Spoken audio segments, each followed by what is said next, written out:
Legendaries have shaped every region's history, mythology, and scientific discoveries, and each one carries decades of real in-game facts, mysteries, and developer details. Today, we'll break down 150 legendary Pokémon facts across 15 iconic legendaries, starting with the ancestor of all Pokémon, Mew. Mew is one of the most important Pokémon ever created, both in the Pokémon world and in real-world franchise history.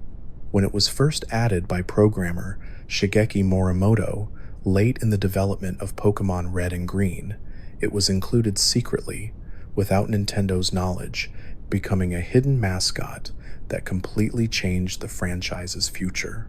Mew was stored only in unused data space, which is why early Japanese cartridges had extremely fragile save files. The small leftover memory wasn't meant to hold anything, and yet the most mysterious Pokémon in the game was hidden there. That design decision would later result in the famous Mew glitch and missing node discovery, making Mew indirectly responsible for some of the most iconic glitches in gaming history. Canonically, Mew is said to contain the DNA of every Pokémon species, which is why it can learn the widest move pool of any Pokémon in the franchise. In the core games, Mew has the ability to learn every TM, every HM, and most move tutor moves, making it one of the most flexible Pokémon in battle. This ability ties directly into the in-universe belief that Mew might be the origin Pokémon from which all others descended. While this is not confirmed as absolute fact, since Arceus exists as a different creation figure in the scientific lore of Kanto scientists, Mew is considered the foundation of modern Pokémon biology. Researchers in the Pokémon world refer to Mew's genetic structure as a miracle pattern, a template containing the potential for all evolutionary lines. Mew has one of the calmest and most playful personalities among legendaries. Pokédex descriptions consistently describe it as curious, shy, gentle, and childlike, often playing in forests or floating near water when undisturbed. It can become invisible at will by refracting light through its fur, a trait mentioned in multiple generations. This invisibility explains why Mew is so rarely seen despite its wide distribution in ancient sites. In the anime and movies, Mew is shown as deeply sensitive to emotions, preferring peace over confrontation, and often avoiding conflict entirely by simply disappearing. One of the most iconic facts about Mew is that it was the first Pokémon to have a worldwide distribution event built around secrecy and exclusivity. In Japan, the first official Mew distributions in 1996 required players to physically mail their game cartridges to Nintendo. Staff members would manually connect the cartridges to a development system and transfer Mew using custom tools. This was long before wireless events existed, which means every early Mew in Japan was essentially hand-delivered by Nintendo employees.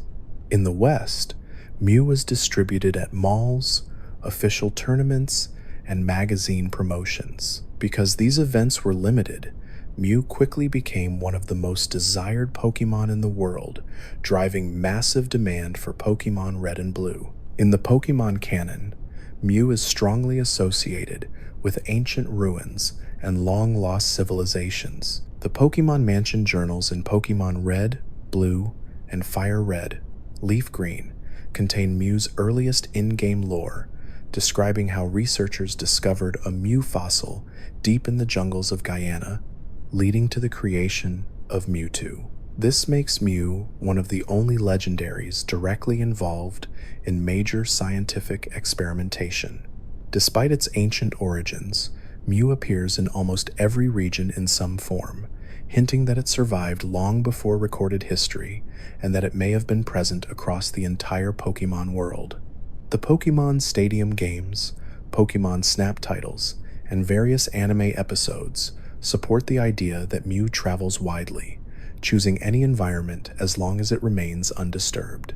Mew's physical design is intentionally simple: a small pink creature with large eyes, a long, slender tail, and a light, cat-like build. Ken Sugimori once described Mew as the minimal Pokémon, constructed from the most basic shapes to represent genetic purity.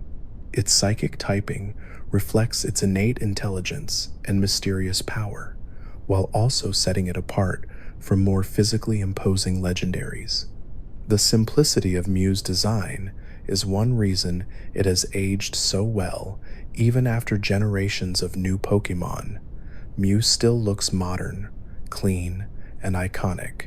Mew's signature move, Transform, originally belonged only to Ditto and Mew in the first generation. This move allowed Mew to copy any opponent's form, stats, and moves, symbolizing its genetic adaptability. The similarity between Mew and Ditto, including identical shiny colors in Gen 1, identical weight, and their ability to transform, led to a persistent fan theory that Ditto is a failed clone of Mew. While not officially confirmed, the theory remains one of the most famous in Pokémon history, showing how strongly players connected Mew to the idea of genetic experimentation. Regardless of the theory's status, the connection between Mew, Ditto, and cloning remains one of the cornerstones of Pokémon lore. While Mew is often portrayed as gentle, its power is far from limited. In the anime movie Mewtwo Strikes Back, Mew's psychic strength is shown to be equal to Mewtwo's, but with a radically different personality. Mew views battle as play, using its power lightly, almost joyfully. This contrasts directly with Mewtwo's aggression and frustration. One early line from the movie describes Mew as representing the joy of life, while Mewtwo represents the pain of creation. This thematic contrast set the tone for all future portrayals of the two Pokémon and became one of the most important narrative relationships in the franchise. Mew is also notable for the fact that it has appeared in almost every Pokémon generation in some capacity. Whether through hidden events, mystery gifts, Pokémon Bank distributions, or anniversary celebrations, Mew has remained one of the most consistently accessible mythical Pokémon. This accessibility is intentional.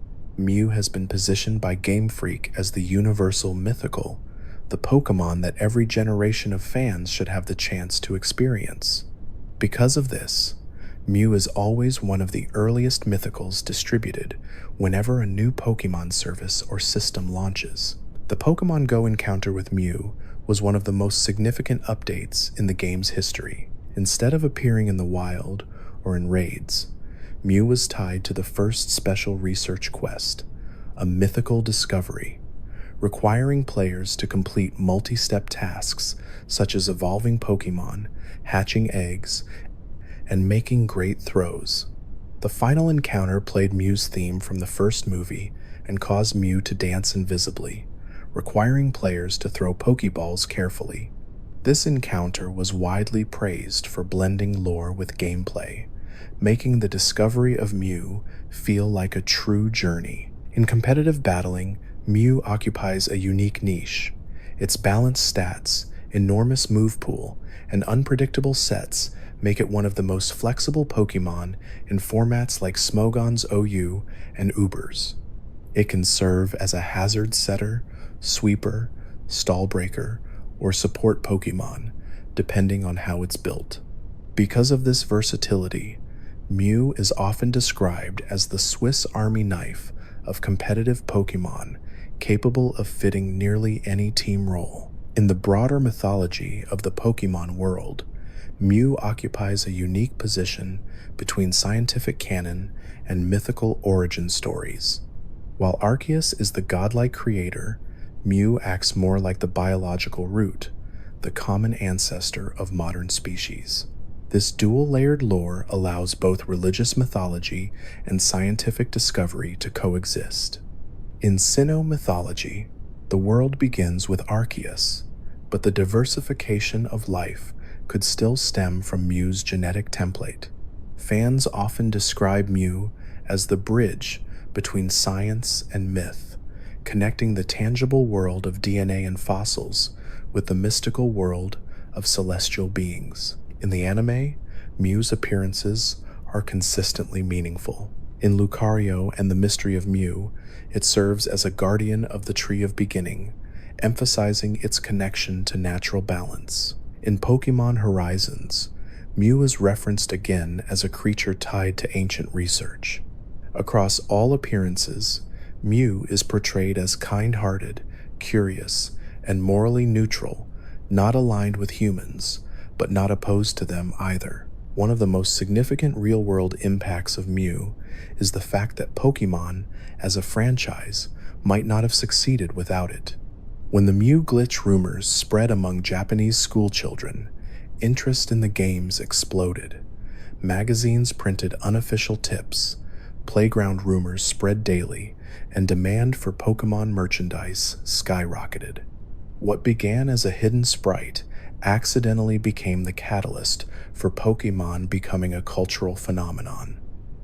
Nintendo later admitted that Mew's accidental inclusion directly revived sales of the original games long after release. Even today, Mew remains one of the most merchandised mythical Pokemon, appearing in plushes, figures, trading card sets, and anniversary releases. Cards like Mew Star, Shining Mew, and Mew EX remain valuable collector pieces. The 25th anniversary gold medal Mew card became one of the most iconic modern collectibles, symbolizing Mew's role in Pokemon's history. Ultimately, Mew holds a unique dual legacy. In lore, it is the genetic origin of all Pokemon. In real-world history, it is the accidental glitch mascot that helped turn Pokemon into a global empire. Few legendary or mythical Pokemon have had that kind of dual influence. Its small size, its playful nature, and its infinite potential make Mew one of the most enduring icons in all of gaming, not because of its power, but because of the mystery it represents. Mew is the beginning of everything, both in universe and in the real history of the franchise itself. Lugia stands as one of the most influential legendary Pokemon ever created, not only in lore, but in real-world franchise history. Few legendary Pokemon have shaped an entire region's identity the way Lugia defined Johto, and even fewer became cultural symbols far beyond their games. Lugia was originally designed not as a game Pokemon, but purely for the Pokemon anime, created by writer Takeshi Shudo specifically for Pokemon, the movie 2000. Shudo later said he imagined Lugia as a divine yet tragic creature, which is why the Pokemon speaks telepathically in the movie, something almost no other legendary does. Game Freak loved the design so much that Lugia was then integrated into Pokemon Gold and Silver as the counterpart to Ho-Oh. Despite being the mascot of Pokemon Silver, Lugia is actually classified as the guardian of the seas, not the sky. Its incredible psychic, flying typing has confused fans for decades, but within lore, Lugia spends nearly all of its time underwater, sleeping in deep ocean trenches to avoid causing storms. The Pokédex claims that even its wingspan accidentally generates hurricanes strong enough to blow apart houses, a power so overwhelming that Lugia chooses isolation to protect the world from itself. Its signature location, the Whirl Islands, was inspired by real oceanic maelstroms and dangerous wave patterns found around Japan's coastal regions. The island's internal chamber is intentionally labyrinthine, symbolizing that reaching Lugia requires both respect and perseverance. In Crystal version, Lugia only appears after players earn the Silver Wing and tackle the island's treacherous currents, cementing its identity as a legendary you must earn access to rather than stumble upon. In competitive history, Lugia is known as one of the most dominant defensive Uber-tier Pokemon ever created. Its massive bulk, paired with multiscale, introduced in Gen 5, made it one of the hardest Pokémon to KO in the entire franchise. For years, Lugia was considered the strongest wall in Pokémon, capable of shrugging off even super effective hits once multiscale was active. Lugia's design pulls from multiple mythological inspirations. Its beak resembles a dolphin's snout, its wings mimic fingers of a dragon's skeletal structure, and its tail draws from marine reptiles. This blend was intentional, making Lugia feel like a creature belonging to no single ecosystem, an ancient entity bridging both sea and sky. Even the blue triangular plates on its back and eyes are stylized to evoke water currents and deep-sea bioluminescence. One lesser-known fact is that Lugia is one of the few legendary Pokémon explicitly described as having a child in the anime. The movie canon introduced Silver, a baby Lugia, hinting that Lugia's species may reproduce, a detail rarely given to legendaries. While this is anime exclusive, the concept made Lugia feel more like a natural being than a divine god. Its connection to the three legendary birds, Articuno, Zapdos, and Moltres, also became one of the earliest examples of a trio master in Pokémon lore. Lugia maintains the natural balance of the three birds. In the movie, their conflict nearly destroys the world, and Lugia alone possesses the power to stop them. This idea of a higher-ranking guardian Pokémon became a structural template Game Freak reused for later generations, such as Rayquaza over Groudon and Kyogre, and Giratina balancing Dialga and Palkia. Even its cry is iconic. Lugia's roar has remained almost unchanged since Generation 2, a powerful, echoing sound that blends wind and water to emphasize its dual nature. It's instantly recognizable, and for many fans, it remains one of the most memorable Pokémon cries in the entire series. Despite Ho-Oh being the Pokémon that revived the three Johto beasts, Lugia is the one positioned as Johto's ultimate secret. It is hidden, quiet, and rarely seen, a guardian who protects without demanding worship or attention. That contrast between Ho-Oh's radiant symbolism and Lugia's reclusive strength is one of the core themes of Johto's lore, and in the end, Lugia stands unmatched as a legendary who chose isolation over domination.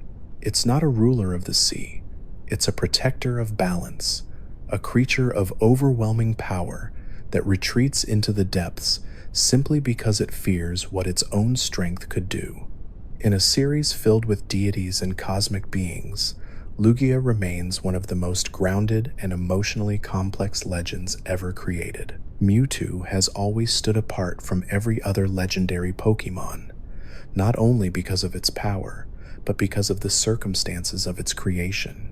Unlike ancient legends tied to nature or mythology, Mewtwo is a product of deliberate scientific ambition, a Pokémon engineered to surpass all natural limitations.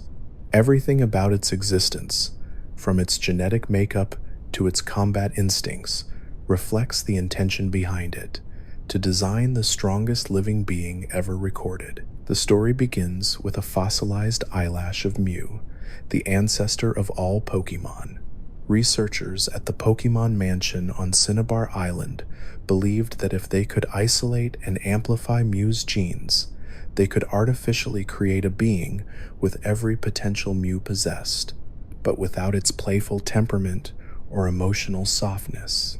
Early journal entries recovered from the mansion describe attempts to strengthen and mutate Mew's DNA, producing several unstable clones that failed before the successful birth of the specimen later named Mewtwo.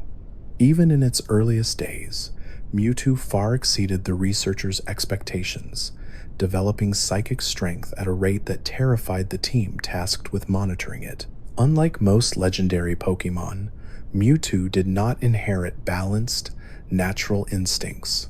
Its personality formed in isolation, in a laboratory tank, surrounded only by scientists and machines. The journals state that its first conscious moments were marked by confusion and rapid cognitive development, leading to the realization that it had been created for human use. This early awareness shaped its worldview. Mewtwo concluded that strength determined purpose, and that those who created it wanted to control what they did not deserve to command. This conflict led to the infamous rebellion, where Mewtwo destroyed the Cinnabar lab, shattered its containment systems, and escaped. Once free, Mewtwo sought answers about the world and about Mew, the Pokémon whose DNA had given it life. Despite being genetically related, the two Pokémon couldn't be more different.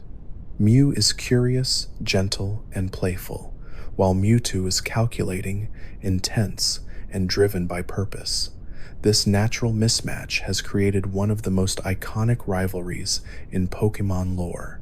The two never interact as natural equals.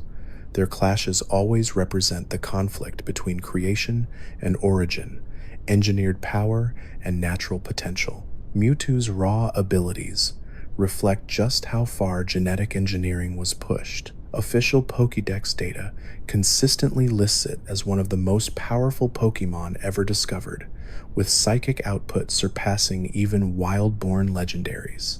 It can levitate without effort, read minds across long distances, and generate psychic force strong enough to destroy large structures instantly. Some reports even suggest it can suppress its own presence to avoid detection, effectively turning invisible to emotional and sensory tracking. That level of control places it among the most dangerous beings in the franchise. Its combat style is equally unique. While most psychic-type Pokémon focus on defensive barriers or mental manipulation, Mewtwo excels in pure offensive output. Moves like Psystrike, its signature attack, weaponize psychic energy into physical damage, bypassing traditional defenses. This makes it exceptionally lethal in a direct confrontation. It can also rapidly learn or imitate moves through observation, giving it one of the widest potential move pools of any legendary Pokémon. In competitive formats, both its base form and its mega evolutions have repeatedly ranked among the strongest Pokémon ever allowed. Speaking of mega evolution, Mewtwo is unique for possessing two distinct mega forms. Mega Mewtwo X becomes a fighting-type hybrid, gaining immense physical strength that surpasses almost every other Pokémon. Mega Mewtwo Y, however, becomes a hyper-focused psychic powerhouse, pushing its mental abilities to an almost unimaginable level. These two forms represent extremes of the clone's potential, brute force, and perfect mental precision. Few Pokémon in the entire franchise have biological potential that can be pushed this far in two opposite directions. Despite its strength, Mewtwo is not a mindless weapon. It has always been portrayed as highly intelligent, capable of understanding philosophy, morality, and the meaning of purpose. Its conflict with humans stems from its fear of being controlled, not any desire for domination. In multiple adaptations, including the original animated film, Mewtwo eventually accepts that its origins do not determine its destiny. That internal struggle is part of what makes it such a compelling character. A legendary not defined by mythology or divine power, but by existential doubt. Mewtwo's relationship with Mew remains central to its story. Even though they share DNA, they approach existence from opposite perspectives. Mew embodies freedom and possibility, while Mewtwo embodies structure and intent. Their clashes typically represent this philosophical divide: natural evolution versus engineered perfection. Yet, despite their differences, there is a mutual acknowledgement between them, a recognition that both are rare beings that exist outside normal biological classifications. In the games, Mewtwo is consistently placed deep within isolated areas. Cerulean Cave in Kanto, the Unknown Dungeon in later titles, or special event settings that restrict access to only the most dedicated players. This isolation mirrors its personality and role in the universe. Trainers who manage to reach it are challenged not just by its strength, but by the idea that they are confronting something designed to reject control. The battle against Mewtwo is always meant to feel like facing a final test, not simply catching another Pokémon. Mewtwo's presence across the franchise has remained consistent for decades. It appears in movies, manga, main series games, and spin-offs as an elite entity whose power demands respect. In Super Smash Bros., it continues to be portrayed as a high-precision, high-skill fighter with psychic abilities that emphasize control and momentum. Even outside Pokémon, the imagery of a smooth, emotionless clone with unmatched power has become iconic. In terms of lore importance, Mewtwo represents a turning point in Pokémon history, the first legendary Pokémon tied not to myths but to scientific overreach. Its origin warns against manipulating nature too intensely, while its later stories show that creation does not guarantee obedience. The themes surrounding Mewtwo are more serious than those around many legendaries, making it one of the franchise's most narratively complex Pokémon. Even today, Mewtwo remains one of the most recognizable Pokémon ever created, not because it is ancient, divine, or mythical, but because it is the ultimate result of human ambition.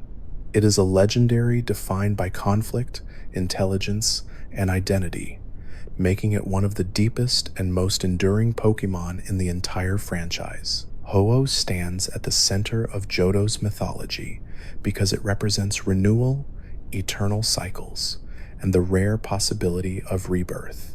Its rainbow plumage, shimmering gold feathers, and radiant wings make it one of the most visually striking, legendary Pokémon ever created. But its reputation goes far beyond appearance. In the games, Ho-Oh is tied directly to one of the most important historical events in Johto, the burning of the Brass Tower. According to the Chronicles of Ecruteak City, Ho-Oh once lived atop the tower before lightning struck, igniting a blaze that destroyed the structure. 3 Pokémon perished in the flames, and Ho-Oh resurrected them, granting them new forms and new life, transforming them into the legendary beasts. This act alone established Ho-Oh as a symbol of resurrection and divine power. Its signature move, Sacred Fire, supports that identity. In lore, the flames it creates are purifying rather than destructive, capable of cleansing corruption and illuminating truth. Its feathers are so radiant that spotting one is believed to bring eternal happiness. That theme is repeated across the games, the anime, and even the manga. Ho-Oh does not merely appear, it chooses who may witness it. In the very first episode of the Pokémon anime, Ash sees Ho-Oh soaring through the sky, a moment that wasn't properly explained until Gold and Silver released years later.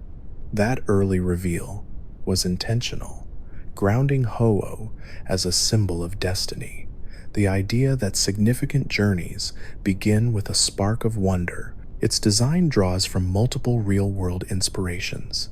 The most notable is the Feng Huang, the Chinese phoenix that embodies virtue and balance.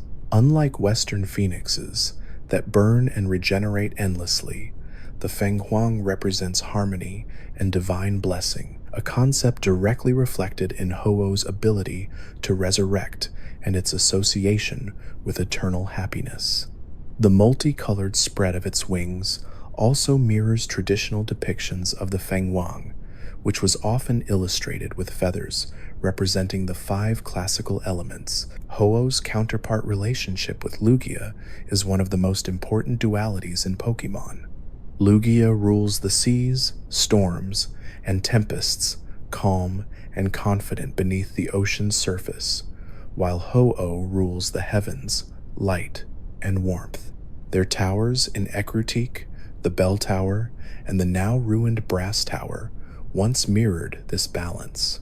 Ho-Oh is not confrontational toward Lugia. Instead, they embody opposing natural forces working in harmony, reflecting the balance that Johto as a region is built around. Across the generations, Ho-Oh has been portrayed as selective, wise, and elusive. It rarely interferes with human affairs, yet its appearances always carry deep meaning. In the Pokemon Adventures manga, it briefly aligns with the Masked Man, but only through coercion, reinforcing that true control over Ho-Oh is impossible. Its trust must be earned, not forced. In gameplay, Ho-Oh's stats support its mythical persona. Its special defense is one of the highest in the entire series, and Regenerator in later generations made it even more durable, cementing it as a powerhouse in competitive play. Despite its immense offensive firepower, it often functions best as a patient, sustained threat, chipping away with sacred fire, roosting off damage, and returning again and again with renewed strength. Ho-Oh ultimately represents the theme of hope after destruction. From resurrecting the legendary beasts to symbolizing eternal happiness and guiding chosen trainers, it embodies the power of beginnings, endings, and the bright line that connects them. Few legendary Pokemon hold such a central role in their region's mythos, and even fewer have shaped the emotional identity of an entire franchise the way Ho-Oh has, starting with a single rainbow glint seen by a boy beginning his journey. Rayquaza has one of the most dramatic and influential presences of any legendary Pokemon, not because it seeks power, but because it maintains balance on a scale no other creature can match. Living high above the ozone layer, it remains unseen for centuries at a time, silently circling the planet in the stratosphere, far beyond where human eyes or technology can reach. Its entire existence is centered around stability, acting as a natural regulator of the sky and the atmosphere itself. When major forces threaten the world, especially the destructive clash between Groudon and Kyogre, Rayquaza descends in a streak of emerald light, instantly shifting the tide of events simply by arriving. Unlike most legendary Pokemon, Rayquaza wasn't created by humans or worshipped through shrines. Its origins are primordial. Lore suggests it formed from meteorite material millions of years ago, absorbing cosmic energy as it grew into the serpentine titan seen today. That celestial birth is why its body is filled with streaks of glowing yellow patterns, resembling circuitry or constellations. When it breathes out, the vapor trails shimmer like refracted starlight, a reminder that it's tied more to space than the planet below. Rayquaza's body is incredibly long and flexible, capable of coiling around entire structures or diving at blistering speeds without resistance. Its scales reduce atmospheric drag so efficiently that it can fall from orbit and remain perfectly aerodynamic. Rayquaza's role as the mediator of the weather trio has defined its reputation more than anything else. In the ancient Hoenn conflict between land and sea, Rayquaza is the only being capable of forcing Groudon and Kyogre into submission. It does not defeat them through overpowering attacks, rather, its mere presence emits a stabilizing pressure that disrupts their aggressive energy. This commanding effect is demonstrated in both the games and the Delta episode of Omega Ruby and Alpha Sapphire, where Rayquaza not only stops territorial gods, but also destroys the descending meteor by Mega evolving into its celestial form. Mega Rayquaza remains the single strongest Pokemon ever featured in a mainline game, not because of raw numbers alone, but because it requires no external item. Its evolution is powered by energy stored in its own body, placing it on a mythic tier above almost every other Pokemon. In its base form, Rayquaza demonstrates mastery over weather-based abilities. Moves like Airlock neutralize all climate effects the moment it appears, canceling everything from harsh sunlight to torrential rain. This isn't a passive effect, it represents Rayquaza's ability to literally rewrite atmospheric conditions in real time. It monitors weather from the upper atmosphere, absorbing sunlight, cosmic radiation, and even micrometeor fragments as forms of nourishment. That's why it doesn't come to the ground for centuries. It simply doesn't need to. Everything it requires exists above the clouds. When Rayquaza does descend, the event becomes historical. Ancient Hoenn accounts describe its arrival as a serpent of jade splitting the heavens, followed by complete silence as the winds abruptly stabilize. The people who once feared Groudon and Kyogre instead revered Rayquaza as a peacemaker. It's the only legendary with a direct connection to the Sky Pillar, a towering structure built as a landing point or beacon for its rare visits. Despite this, Rayquaza isn't associated with worship or offerings like Lugia or Ho-Oh. Instead, the relationship is more observational. Humans respect Rayquaza, but understand it exists for purposes beyond them. Rayquaza's physiology is as unusual as its origin. Its scales can regenerate from meteorite fragments, and cracks along its body glow brighter when storing energy from the stratosphere.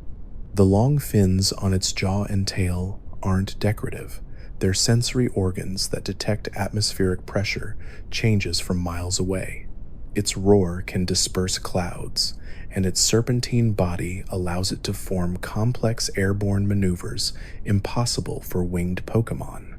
Its green coloration helps it blend into auroras, which may be one reason early civilizations rarely saw it clearly. Shiny Rayquaza has become one of the most iconic shiny Pokémon due to its striking black coloration. The gold patterning contrasts sharply against it, making it look like a living eclipse. This design wasn't random. Black meteorites are more common than green ones, leading some fans to speculate that shiny Rayquaza represents a more true meteor-born appearance. Mega Shiny Rayquaza, with its swirling gold and pitch-black coloration, became so popular that it essentially set a new standard for shiny design quality. Rayquaza's importance also extends beyond Hoenn. It appears in both ancient and modern stories across different regions, always tied to the sky, meteors, and celestial protection. In the Delta episode, it displays intelligence beyond instinct. Its bond with humans allows it to mega-evolve, and it recognizes external threats, like the incoming meteor, as events it must intervene in. While not overtly emotional, Rayquaza shows a willingness to cooperate with people who demonstrate courage. It doesn't trust easily, but once convinced, it fights with unwavering resolve. Even in competitive play, Rayquaza is legendary, so much so that Mega Rayquaza is the only Pokémon ever banned from the Ubers tier entirely. It exists in a tier of its own because no other Pokémon can safely compete with it. This dominance mirrors its narrative role perfectly. Rayquaza is not a ruler seeking conquest. It's a guardian with unmatched strength. It intervenes only when necessary, then disappears again into the sky, never asking for gratitude. Rayquaza stands as one of the most iconic legendaries because it represents equilibrium on a cosmic scale. Groudon may shape continents and Kyogre may sculpt oceans, but Rayquaza maintains the fragile peace between all forces. It is the sky's protector, the silent sentinel above the world, and the ultimate symbol of balance. When the clouds part and that emerald figure spirals downward through the atmosphere, it's not just a battle beginning, it's the sky itself answering the call. Kyogre has always been one of the most powerful and overwhelming legendary Pokémon ever created, a creature whose entire existence is tied to the ocean itself. Introduced in Pokémon Ruby and Sapphire as the embodiment of the sea, Kyogre represents the full, uncontrollable force of deep water, pressure, storms, tidal movements, and the raw scale of the planet's largest ecosystem. Unlike many legendaries who rule over a specific region, Kyogre commands an entire global biome. Its presence is not local, it is planetary. Kyogre is based on several real-life inspirations, particularly the concept of a leviathan, a massive sea creature said to control storms and waves. Its body shape resembles a massive orca mixed with supernatural features, exaggerated fins, glowing markings, and a bioluminescent pattern that seems to pulse like deep-sea life forms. Its eyes, always calm but never soft, reinforce the idea that Kyogre is not malicious, but simply ancient, a creature older than human civilization, moving with the rhythm of the sea rather than emotion. In ancient Hoenn mythology, Kyogre was said to have expanded the oceans to ensure life could flourish. Early civilizations revered it as the bringer of rain and deep waters. However, that same power made it dangerous when disturbed. Whenever Kyogre awoke from its deep slumber, rainfall across Hoenn intensified, storm systems grew uncontrollably, and tides rose. These events are referenced in the games as seas swelling to massive heights, hinting that Kyogre's appearance wasn't a rare spectacle, it was a disaster-level event that shaped coastlines and floodplains throughout history. Kyogre's counterpart is Groudon, the Titan of Land, and the two legendaries are locked in an eternal conflict of nature, sea versus continent. Their battles are never about revenge or rivalry. They are simply the result of two natural forces colliding. Kyogre seeks expansion of the sea because that is its nature, not because it opposes Groudon personally. This neutrality is one of Kyogre's most interesting traits. It is an elemental being, not emotional, not moral, just powerful. Kyogre is one of the few Pokémon that can generate global climate change almost instantly. Its signature ability, Drizzle, summons endless rain, while its primal reversion form, introduced in Omega Ruby and Alpha Sapphire, activates Primordial Sea, creating rain so intense that fire itself cannot exist. Primal Kyogre represents the ocean in its original, unrestrained state, hotter, deeper, wider, and more turbulent than the modern world. In that form, Kyogre's markings glow bright blue, its fins sharpen, and its energy radiates like an underwater superstorm. Its signature move, Origin Pulse, is a massive blast of oceanic energy fired in multiple beams. The attack's animation resembles deep-sea pressure jets, symbolizing power that comes from far below the surface rather than from the atmosphere. This emphasis on depth over height perfectly matches Kyogre's place in Hoenn's hierarchy, not a sky god, but a force beneath the world. Despite its terrifying power, Kyogre is not portrayed as cruel. Pokédex entries often describe it as gentle when unprovoked, preferring to rest in the deepest trenches of the ocean where even submarine-level technology struggles to reach. Its awakening is usually caused by human interference, weather manipulation, or conflict with Groudon. When left alone, Kyogre is simply part of the natural balance. Kyogre's influence extends into game mechanics and competitive play as well. Throughout multiple generations, it has consistently been one of the strongest legendaries in existence, especially in formats where weather control determines the pace of battle. Water Spout, one of its signature moves, becomes devastating when Kyogre is at high HP, turning it into a weapon capable of sweeping entire teams. Many competitive formats throughout history have been shaped heavily by Kyogre's presence, often forcing entire strategies to revolve around ways to survive its rain-boosted attacks. Kyogre also appears throughout the Pokémon anime and manga as a colossal, largely silent creature. Its sheer size is emphasized often. In several scenes, it dwarfs boats, islands, and even buildings. Unlike Rayquaza, which moves quickly, Kyogre moves with slow, powerful momentum, like a submarine or whale, That slow grace gives it a majestic aura rather than a monstrous one. Thematically, Kyogre represents the emotional side of nature. Water symbolizes memory, transformation, and cleansing. For Hoenn, Kyogre is the embodiment of that symbolism, ancient and restorative, but destructive when pushed out of balance. The ocean supports life, but it also reshapes continents. Kyogre's lore embraces that duality completely. To this day, few legendary Pokémon match Kyogre in scale of influence. It isn't just a guardian of a region, it's a force that defines the planet. It represents everything beautiful, dangerous, and mysterious about the ocean, a world we still barely understand, controlled by a creature who has seen every tide in history rise and fall. Groudon has always stood as one of the most imposing forces in the Pokémon world, a legendary titan whose presence shapes the land itself. Introduced in Pokémon Ruby, it represents the raw power of the earth, tectonic strength, volcanic heat, and the ancient force that forms continents. Everything about Groudon's lore frames it not as a monster, but as a fundamental piece of world building, a creature tied directly to the terrain beneath humanity's feet.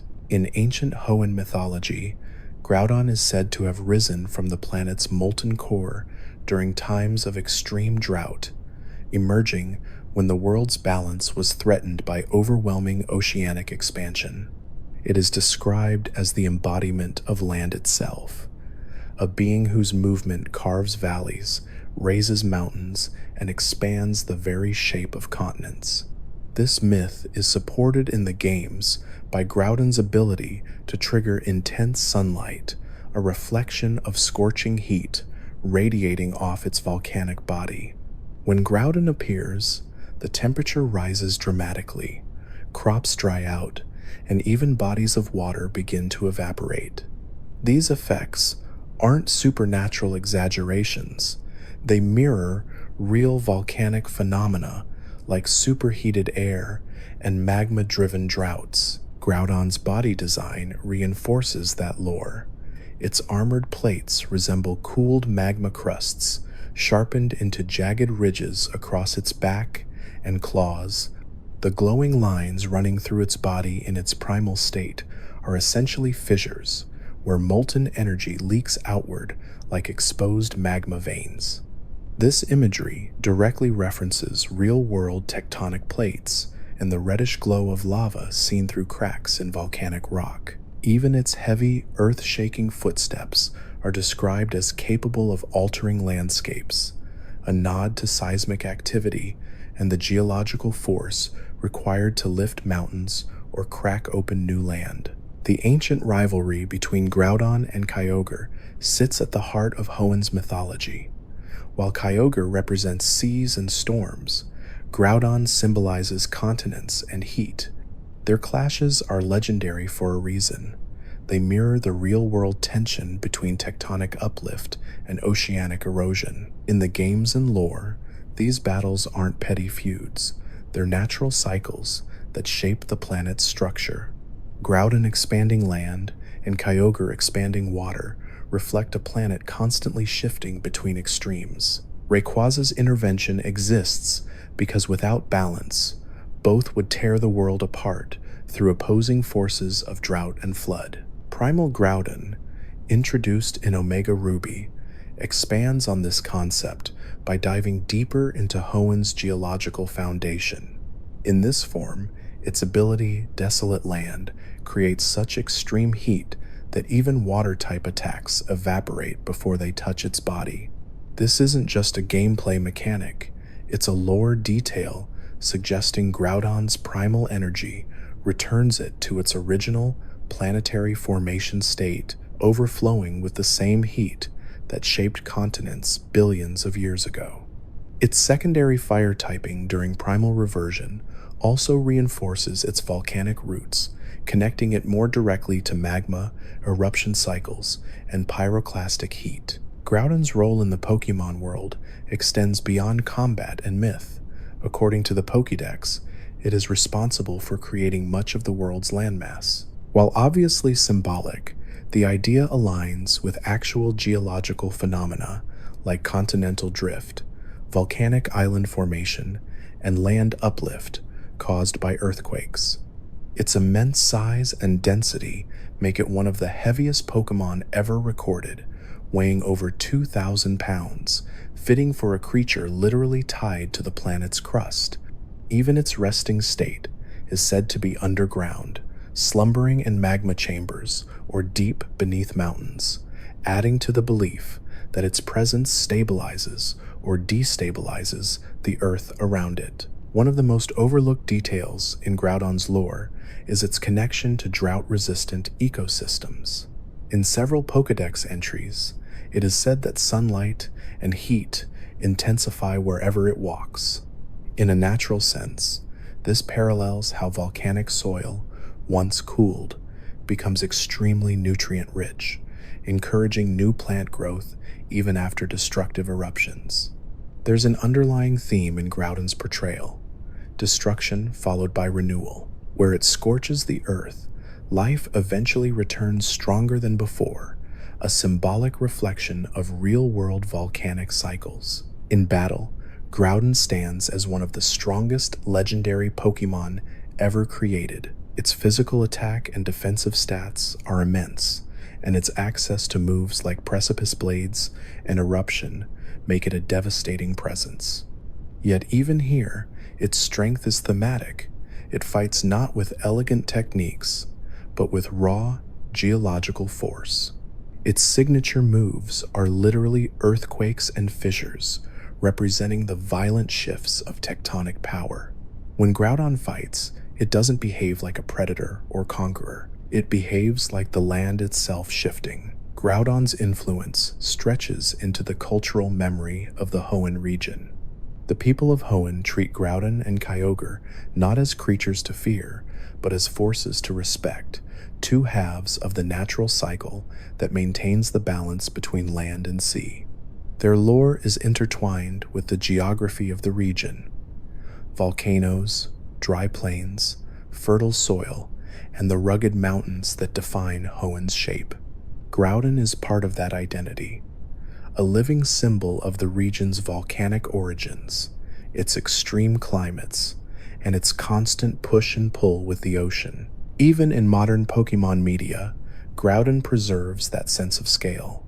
In the anime, it is often portrayed as stern and silent, rarely engaging unless provoked or needed to restore balance. It doesn't communicate, it doesn't seek companionship, and it doesn't wander aimlessly. It exists with purpose, a guardian of the land who awakens only when equilibrium demands it. Among all legendary Pokémon, Groudon is one of the few who feels less like a creature and more like a natural law manifested into physical form. Dialga has always been one of the most conceptually ambitious legendary Pokémon ever introduced, representing not just power, but the literal force of time itself. Introduced in Pokémon Diamond and Pearl, Dialga immediately became a central figure in Sinnoh mythology, viewed by ancient cultures as the Pokémon who shaped the flow of past, present, and future. Its creation myth is shared with Palkia and Giratina, all of them said to have been formed by Arceus during the earliest moments of the universe's birth. Where Palkia governs space and Giratina the antimatter realm, Dialga controls the fundamental progression of time, a force that existed before life itself. Design-wise, Dialga's steel-plated body symbolizes durability and permanence, similar to how time itself is unbreakable and continuous. Its diamond-shaped chestplate references the very gemstone the Sinnoh region is built around, intentionally linking Dialga to the geography and cultural identity of its homeland. Even its cry in the games carries a mechanical, grinding metal tone, reinforcing the idea of gears turning, eras shifting, and centuries grinding forward. Nothing about Dialga feels biological. It feels engineered, cosmic, and eternal. Dialga's Pokédex entries consistently describe it as being able to manipulate time at will, slowing it, accelerating it, or stopping it entirely. This has several implications within Pokémon lore. For example, in the anime, Dialga's time manipulation is shown to cause temporal distortions that affect memory, aging, and even the stability of surrounding space. In Pokémon Mystery Dungeon, Explorers of Time and Darkness, Dialga becomes the corrupted primal Dialga when time collapses, emphasizing that its emotional state directly affects the flow of the universe. It's one of the few legendaries whose lore explicitly states that if its powers spiral out of control, reality itself suffers. Dialga's signature move, Roar of Time, visually captures this cosmic power. The attack represents time being weaponized, a blast so powerful that it strains Dialga's own body, requiring it to recharge afterward. In competitive play, Dialga's Steel, Dragon typing, gives it a unique defensive and offensive profile, making it one of the most consistent legendary Pokémon across generations. Its access to moves like Flash Cannon, Draco Meteor, Earth Power, and Thunder makes it a dangerous threat in both singles and doubles formats. This versatility is part of why Dialga has remained relevant competitively for nearly 2 decades. The Sinnoh region deeply reveres Dialga, with multiple temples, scriptures, and ruins referencing its role in shaping time. The Spear Pillar murals show Dialga alongside its counterparts, positioned as one of the universe's 3 fundamental forces. In Canalave Library, ancient myths describe Dialga's heartbeat as marking the passage of time, implying that if Dialga ever ceased to exist, the progression of the universe would simply stop. This reinforces how essential it is within Sinnoh's cosmology. Dialga's influence extends far beyond myths and battles.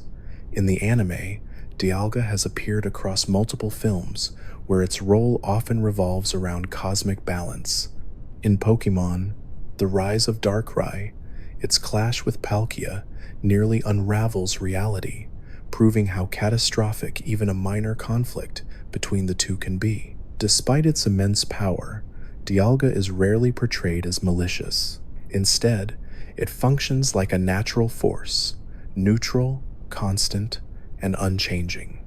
It intervenes only when cosmic imbalance occurs, making it more of a guardian than a destroyer. Its origin form, introduced in Pokémon Legends, Arceus, expands Dialga's lore significantly. Inspired by ancient deities and primordial shapes, this form emphasizes its connection to Arceus and highlights an even deeper link to the early universe. In this state, Dialga appears more fluid and abstract, almost as if its physical shape is unstable due to its proximity to the raw fabric of time. The form's design resembles an hourglass blended with cosmic energy, reinforcing that Dialga is not just a creature, it is a phenomenon. Dialga's role in shaping Sinnoh, influencing global mythology, and maintaining the fabric of time itself makes it one of the most significant legendaries in the entire franchise. It represents permanence, continuity, and the unstoppable progression of existence. Every era of the Pokémon world, ancient, modern, and future, is bound by Dialga's presence. No matter how much the world changes, Dialga remains the silent engine behind every moment that passes. Palkia has always stood apart from other legendaries for one reason. It doesn't merely travel through space, it governs it. Every inch of the Pokémon world, every direction, every void between stars, exists because Palkia maintains it. According to Sinnoh's ancient texts, if it were ever to stop, the universe would collapse inward like a dying star. That's an enormous responsibility placed upon a creature that rarely speaks, rarely appears, and almost never acts without purpose. Its control over dimensional structure is so absolute that even simple movements twist the battlefield. When Palkia flexes its limbs, it's not flexing muscles, it's pulling gravitational threads.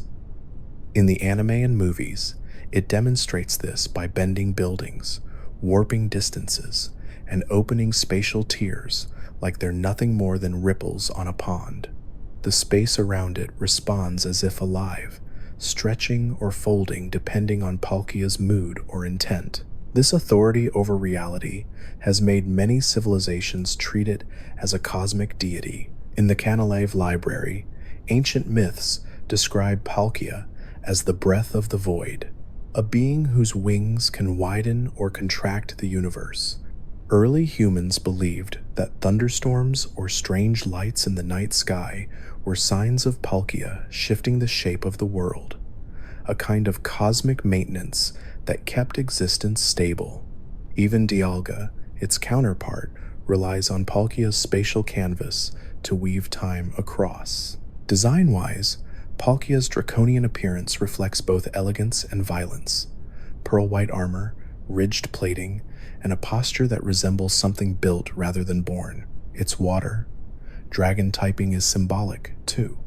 Water represents fluidity and directionless movement, the ability to flow in any direction, just as space expands in all directions. Dragon represents power, ancient enough to predate mythology. Together, they form a Pokémon that embodies both chaos and order. The lustrous orb amplifies Palkia's natural abilities, tuning its spatial senses to a degree that borders on omniscience. When holding it, Palkia can detect distortions across vast distances, sense dimensional overlap, and even improvise spatial pathways that normal physics wouldn't allow. It's why in competitive lore and game mechanics, its signature move, Spatial Rend, is portrayed as a tear through reality itself, slicing with a sharpness that ignores conventional defense. Despite its cosmic authority, Palkia isn't inherently malevolent. According to several myths, Palkia only intervenes when the balance of creation is disturbed, especially when Dialga's manipulation of time destabilizes the universe. The two don't hate each other, but they are mirror forces, and their clashes are more like natural disasters than personal vendettas. When they do fight, the universe bends under them, their roars creating ripples that echo through dimensions. In the real-world Pokémon narrative, Palkia's influence reaches far beyond Sinnoh. It dominates the plot of Pokémon Pearl, returns in Legends, Arceus with a new primal form, and stands as one of the most cosmologically powerful Pokémon ever designed. Few legendaries shape the fabric of reality itself, and Palkia does so with every movement, whether it's traveling the sky, shifting between realms, or simply breathing. Giratina stands as one of the most unsettling and thematically brilliant legendaries in the entire Pokémon franchise, designed not just as a powerful creature, but as a counterpoint to the fabric of reality itself.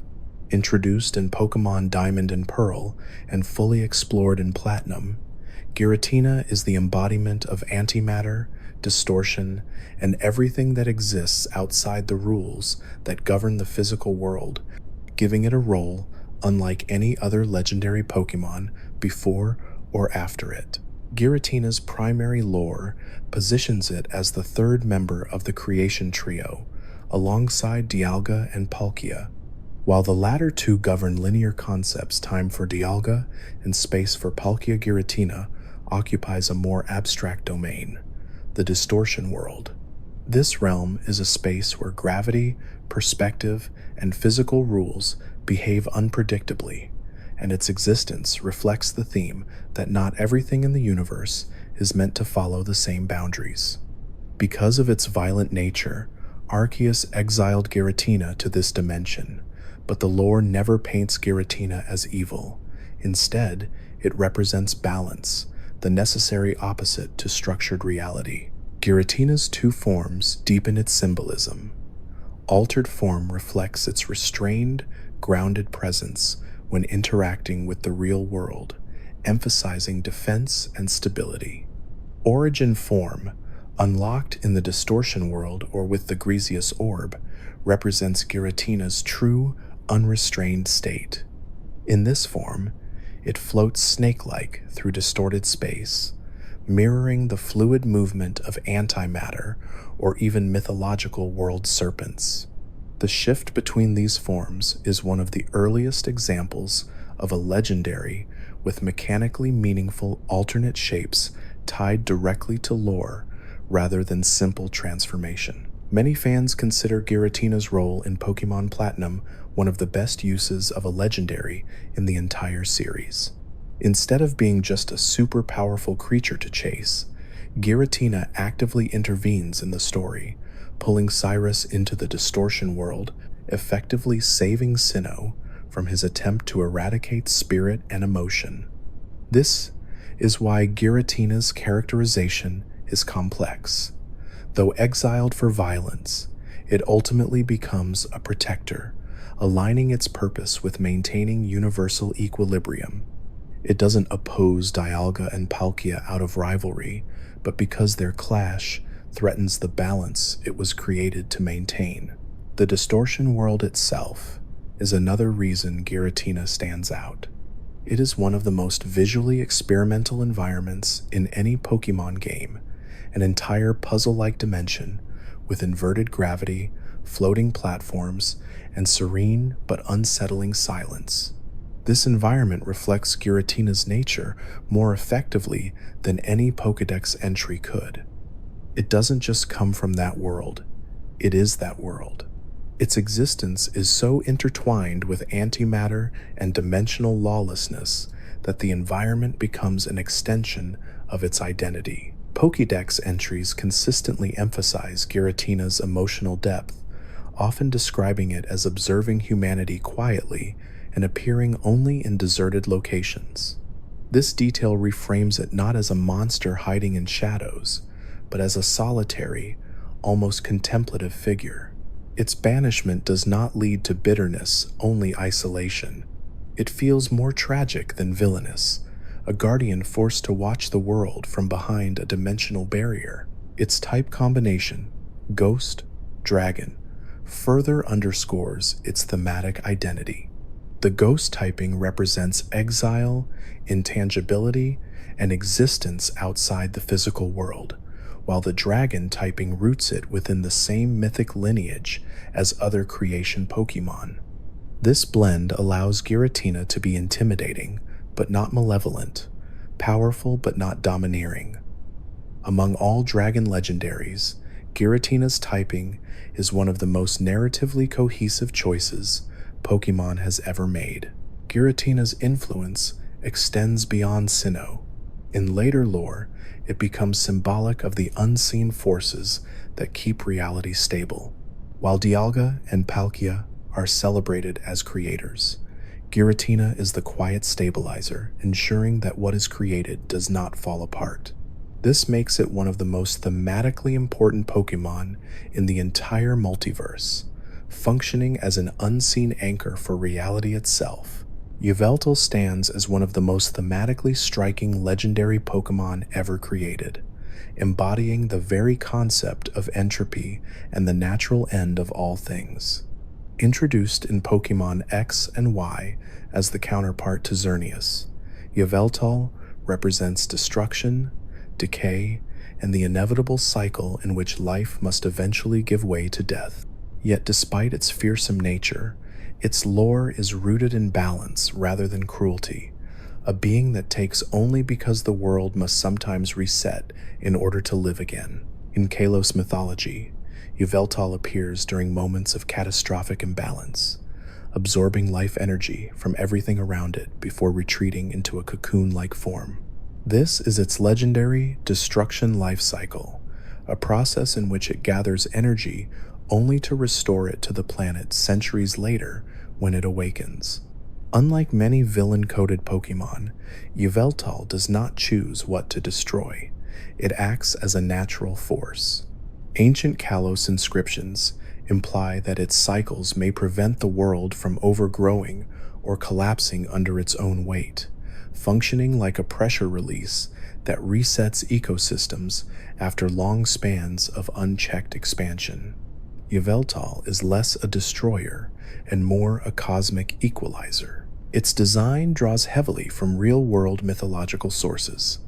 The shape of its wings and tail form a clear, unmistakable Y silhouette, representing its role as the mascot of Pokémon Y. Visually, the body resembles a mixture of raptors, carrion birds, and the Norse mythological giant bird, a creature said to generate destructive winds with its wings. The black and red patterning suggests corruption and energy absorption, and the sharpened, branch-like talons mimic roots draining life from the land. Every detail reinforces the idea of a creature that pulls vitality inward rather than radiating it outward. Yveltal's signature move, Oblivion Wing, is one of the most unique flying-type attacks in the series. Instead of dealing pure physical damage, it siphons life from enemies and heals Yveltal significantly in return, the perfect mechanical representation of its lore. Few attacks capture a Pokémon's identity as cleanly as this one. In competitive play, Yveltal has always been a major force because of its dark, flying typing, powerful offensive stats, and utility abilities. Its ability Dark Aura increases the power of all Dark-type moves on the field, making both Yveltal's own attacks and those of its teammates significantly stronger. In the hands of expert players, Yveltal often plays the role of a mixed attacker, wall breaker, and late-game sweeper, all in one. Its presence in the Kalos region's ancient past is part of what makes its lore so compelling.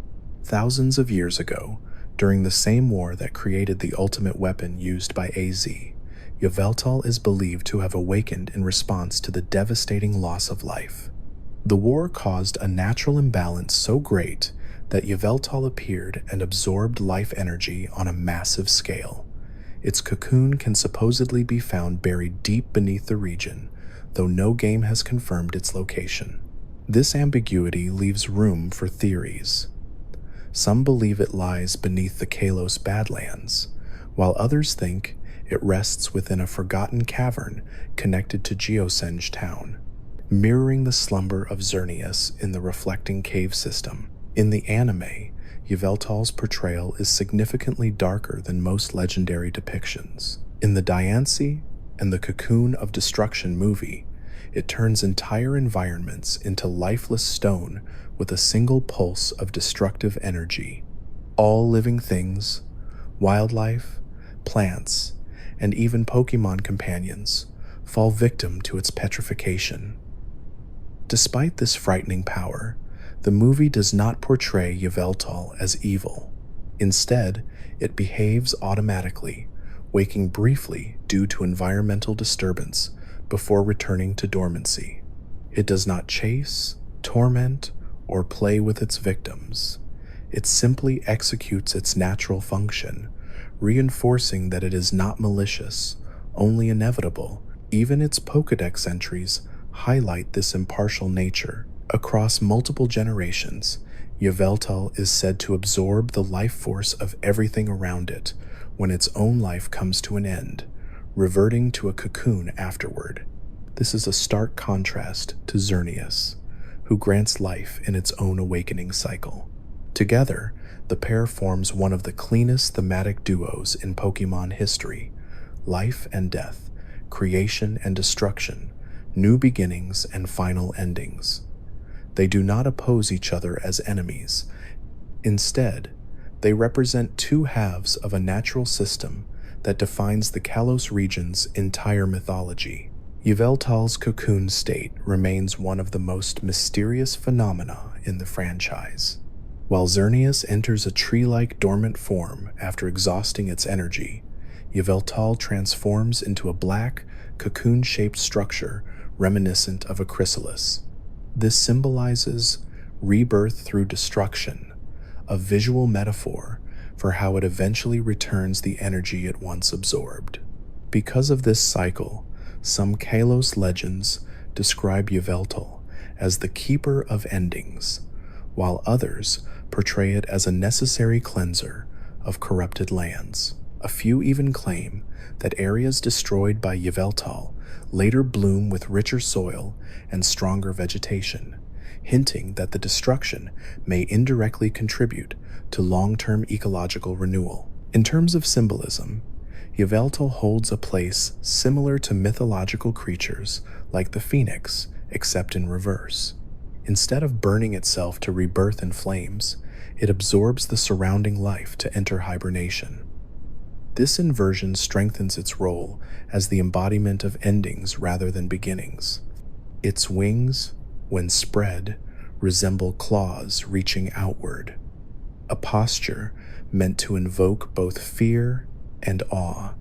Many early Kalos murals depict Yveltal in this pose, suggesting that ancient civilizations viewed it as a force of consequence rather than punishment. Another interesting detail lies in its typing. Yveltal is one of the few legendary Pokémon with a dark, flying combination, a pairing shared with only a handful of species. This typing allows it to represent the sky as a domain not only of freedom, as seen with many flying types, but also of shadow. That duality matches its behavior perfectly. It glides through the air gracefully yet silently, its wings causing no uplifting gusts or ripples. This silence makes it feel ghost-like, despite not being a ghost-type Pokémon at all. The eerie stillness associated with Yveltal often leads players to describe it as one of the most intimidating airborne Pokémon in existence. In competitive environments like VGC and Ubers, Yveltal has maintained relevance across multiple generations thanks to its phenomenal move pool. Access to moves like Snarl, Sucker Punch, Hurricane, Taunt, and Oblivion Wing allows it to adapt to practically any team archetype. Its bulk and recovery make it unusually difficult to remove from the field, while its offensive pressure means opponents must constantly respect its presence. Across multiple world championships, Yveltal has been either a dominant threat or a key defensive pivot, proving that its power isn't just lore-based, it's mechanically justified. Yveltal's presence also plays a major role in shaping the themes of Pokémon X and Y. While Xerneas symbolizes hope, renewal, and the flourishing of life, Yveltal represents consequence, decay, and the closing of cycles. These opposing forces mirror the deeper narrative of Kalos, a region that once experienced a massive war, was brought to ruin, and eventually rebuilt into something prosperous. The player encountering Xerneas or Yveltal, depending on the version, reinforces the idea that both life and death are natural forces within the world. Neither is unnecessary, neither is villainous. Both are essential parts of existence. In terms of visual impact, Yveltal remains one of Game Freak's most striking designs. Its massive wing spread, long skeletal feather claws, and glowing core markings all emphasize its draining nature. The black branching veins across its red body mimic the spread of decay, while its eyes carry a predatory, almost ancient intelligence. Its silhouette alone conveys its identity instantly, a creature shaped like the letter Y, yet also shaped like a reaching hand, ready to take in the energy it needs to continue its cosmic cycle. Very few legendary Pokémon communicate their purpose so clearly through visual design. Yveltal also stands out for being one of the only legendary Pokémon whose mere existence is a world-level threat. Unlike Kyogre and Groudon who clash, or Rayquaza who restores balance, Yveltal doesn't need an opponent or catalyst to be dangerous. Simply by awakening, it becomes a global hazard. This places it in a rare category with Pokémon like Giratina or Necrozma, beings whose natural functions can destabilize regions without malice. In all of these cases, the theme remains the same. Power is not inherently evil, but misunderstanding and imbalance can make it devastating. Even the music associated with Yveltal reinforces its role.